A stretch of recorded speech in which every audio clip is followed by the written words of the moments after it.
આચાર્ય શ્રી, પ્રિય શિક્ષકગણ તથા મારા વાલા ભાઈજી બહેનજી, આજે હું આપ સૌની સામે તૈયાર કરેલ પીપીટી પ્રેઝન્ટેશન રજૂ કરવા જઈ રહી છું, જે છે ગણિત વિજ્ઞાન પ્રદર્શન. આ પ્રદર્શન નવયુગ શિશુ મંદિર સ્કૂલ દ્વારા આયોજિત કરવામાં આવ્યું હતું. આમાં ગણિત વિજ્ઞાનને રસપ્રદ રીતે રજૂ કરવામાં આવ્યા હતા. અમે બધા તેને વિસ્તૃત સમજાવીશું.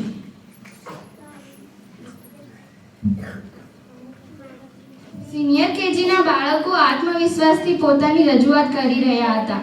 તેમનો એક ABCD નો પ્રોજેક્ટ હતો, જે તેઓ પૂરા આત્મવિશ્વાસથી સમજાવી રહ્યા હતા. અને ત્યાં તેમના અલગ અલગ તેમની જાતે બનાવેલી વસ્તુઓ પણ હતી. બાળકોને અલગ અલગ પ્રવૃત્તિઓ દ્વારા શીખવા માટેના સાધનો આપવામાં આવ્યા હતા. એટલે કે તે અલગ અલગ પ્રવૃત્તિઓ શીખી શકે તેના માટે તેમને અલગ અલગ સાધનો પણ આપવામાં આવ્યા હતા. બાળકોને વિવિધ પ્રવૃત્તિઓ દ્વારા શૈક્ષણિક અનુભવ મેળવવાની તક આપવામાં આવી હતી. એટલે કે તે પ્રવૃત્તિઓ દ્વારા તેમને શૈક્ષણિક અનુભવો પણ મળવા માટે તક આપી રહી હતી. બાળકોને જુદી જુદી પ્રવૃત્તિઓ દ્વારા શીખવાની અને શોધ કરવાની તક આપી હતી. એટલે કે બાળકોને તે પ્રવૃત્તિઓ દ્વારા તે કંઈક નવું શીખે, ભણવા સિવાય પણ કશું અલગ કરી શકે તેવી પ્રવૃત્તિઓ ત્યાં શીખવામાં આવી રહી હતી. અલગ અલગ એક્ટિવિટીઓ દ્વારા બાળકોને શૈક્ષણિક સાધનોનો ઉપયોગ શીખવામાં આવ્યો હતો.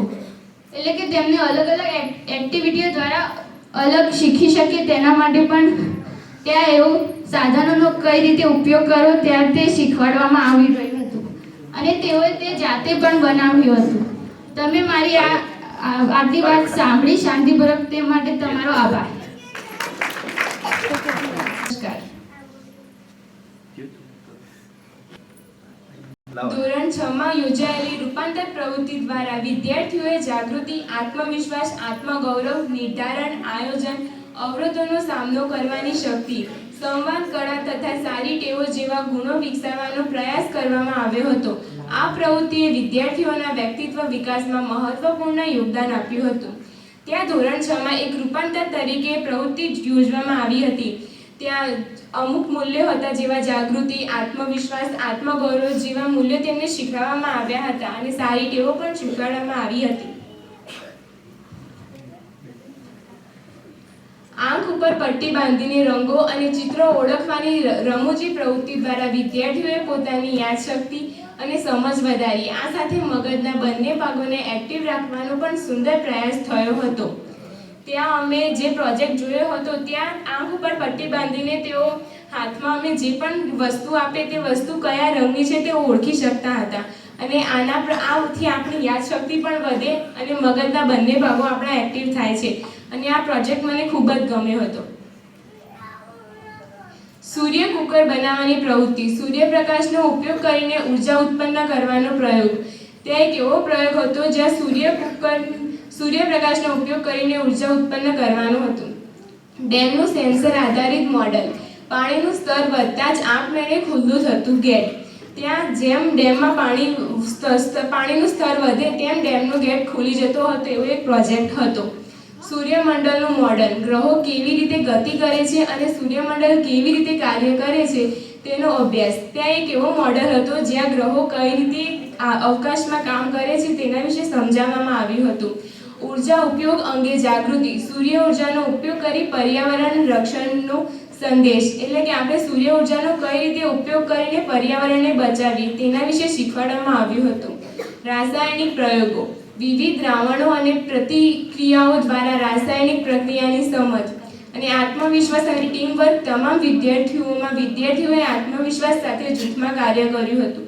મેં ત્યાં જેટલા પણ પ્રોજેક્ટ જોયા હતા તે વિદ્યાર્થીઓએ ટીમવર્ક અને આત્મવિશ્વાસથી પોતાનો પ્રોજેક્ટ રજૂ કર્યો હતો. Thank you.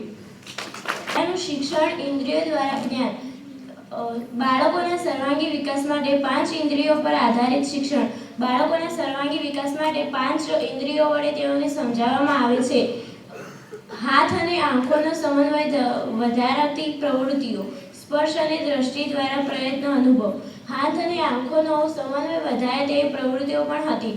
અને સ્પર્શ દ્વારા દ્રષ્ટિ, પ્રયત્ન, અનુભવ. સ્પર્શ કરે છે અને સ્પર્શ દ્વારા દ્રષ્ટિ પ્રયત્ન અનુભવ થાય છે તેઓને.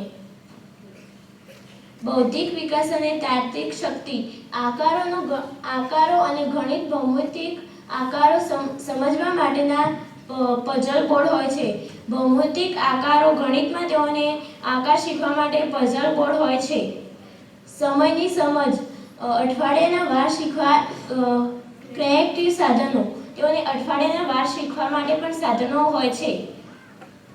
અને રમતગમત સાથે તેઓને કસરત પણ કરાવે છે.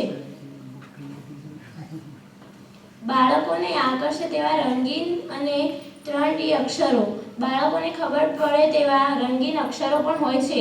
ચિત્રો સાથે અક્ષરોનું જોડાણ અને ચિત્રો સાથે અક્ષરો પણ હોય છે જેથી તેઓને ખબર પડે કે આ શાનું ચિત્ર છે.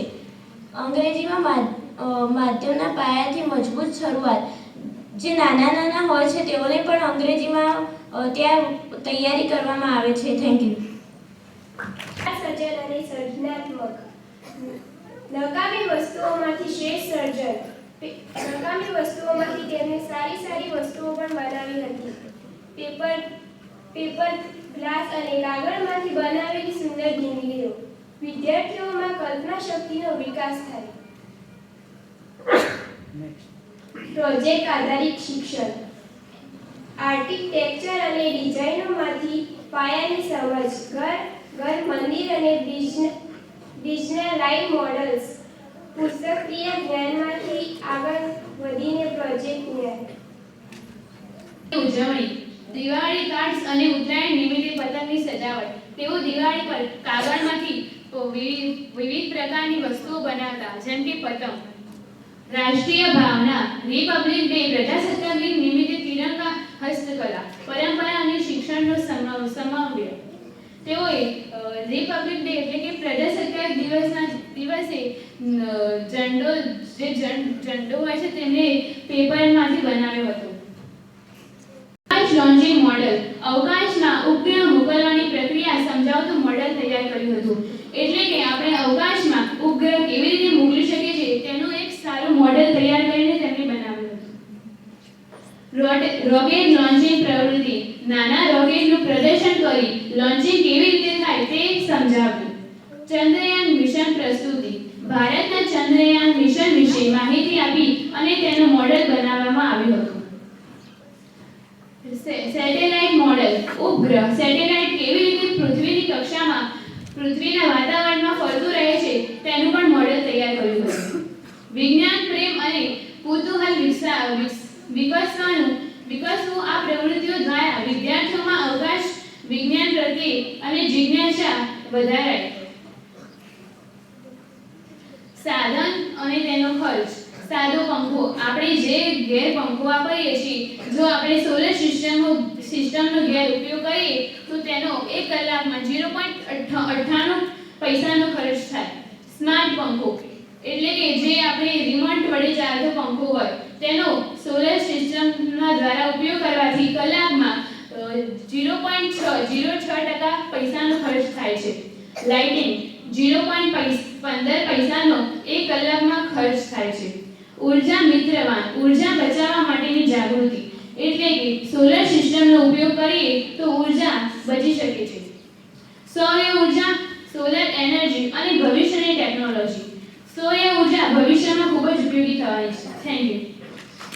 મેં ત્યાં 3 વેન જોઈ. એમાંની આ એક વેન હતી જેમાં ચિલ્ડ્રન્સ યુનિવર્સિટી ગુજરાત સાથે સહયોગ આ બધી વેનો હતી. તેમાંની આ એક વેન હતી. તેમાં ટોય સાયન્સ વિભાગ દ્વારા વિશેષ મુલાકાત. અહીંયા અલગ રમકડા હતા જેના દ્વારા પણ બાળકો અલગ વસ્તુ શીખી શકે છે. વિદ્યાર્થીઓ માટે નિષ્કુશ અને ઉચ્ચ કક્ષાનું માર્ગદર્શન હતું. અરીસા વડે રચાતું પ્રતિબિંબ. અરીસામાં વસ્તુનું પ્રતિબિંબ ઊંધું કે સીધું કેવી રીતે બને છે તેનો પ્રયોગ કર્યો. ત્યાં અમે એક અરીસો હતો તેમાં પ્રતિબિંબ એક બાજુ ઊંધું દેખાતું હતું અને બીજી બાજુ પ્રતિબિંબ સીધું દેખાતું હતું. તેનો પ્રયોગ કર્યો. પ્રકાશના પ્રતિબિંબનો અભ્યાસ. અરીસાના કોણમાં ફેરફાર થતાં પ્રકાશ કેવી રીતે પ્રતિબિંબ થાય છે તે નિરીક્ષણ. Diesel એન્જિનનું model. મોડલ એવું હતું કે જેમાં પ્રકાશનું પરાવર્તન થઈને બે બાજુ પ્રતિબિંબ કઈ રીતે દેખાય છે. ગણિત પ્રવૃત્તિઓ માપ, આકાર અને પરિમાણો પર આધારિત રમૂજી પ્રયોગો દ્વારા ગણિતની સમજ વધારી. ત્યાં માપ, આકાર અને પરિમાણો દ્વારા ગણિતની રમૂજી સમજ વધારવા માટેના પ્રયોગો હતા. વસ્તુનું પ્રતિબિંબ ઊંધું દેખાય તે દ્રશ્ય. અરીસા દ્વારા વસ્તુનું પ્રતિબિંબ કેવી રીતે ઊંધું દેખાય છે તે દ્રશ્ય રૂપે રજૂ કર્યું હતું. પછી આ શિશુ મંદિર સ્કૂલ હતી, તેમાંથી પછી અમે સમર્થમાં આવેલી ગ્લોબલ ગાર્ડિયન સ્કૂલમાં પણ મુલાકાત લેવા ગયા હતા. ત્યાં મને બાળકોનો ઉત્સાહ અને તેમનો આત્મવિશ્વાસ ખૂબ જ ગમ્યો. એક્ટિવિટી આધારિત આનંદમય ભણતર, ગણિત અને અન્ય વિષયો રમૂજી રીતે શીખવાય. તેમને એક્ટિવિટી દ્વારા અલગ અલગ વિષયોની જાણ આપવામાં આવતી હતી અને અલગ અલગ વિષયો સમજાવવામાં આવતા હતા. એક્ટિવિટી દ્વારા ગણિત કેવી રીતે સમજવું તે પણ તેમને શીખવાડવામાં આવતું હતું. વિદ્યાર્થીઓને ડર વિના બોલવાની પ્રેરણા પ્રશ્ન બોક્સ દ્વારા ઓપન ચેલેન્જ વ્યવસ્થા. ત્યાં એક બોક્સ હોય છે જેમાં વિદ્યાર્થીઓને પોતાના પ્રત્યે કોઈ પણ પ્રશ્ન હોય તો તે ચિઠ્ઠીમાં લખીને તે બોક્સમાં નાખે છે અને પછી બધા તે બોક્સને ખોલીને તે પ્રશ્નોના જવાબ શોધે છે. Thank you. તમે અમારો આ પ્રદર્શનને શાંતિપૂર્વક સાંભળ્યો તે બદલ તમારા સૌનો આભાર.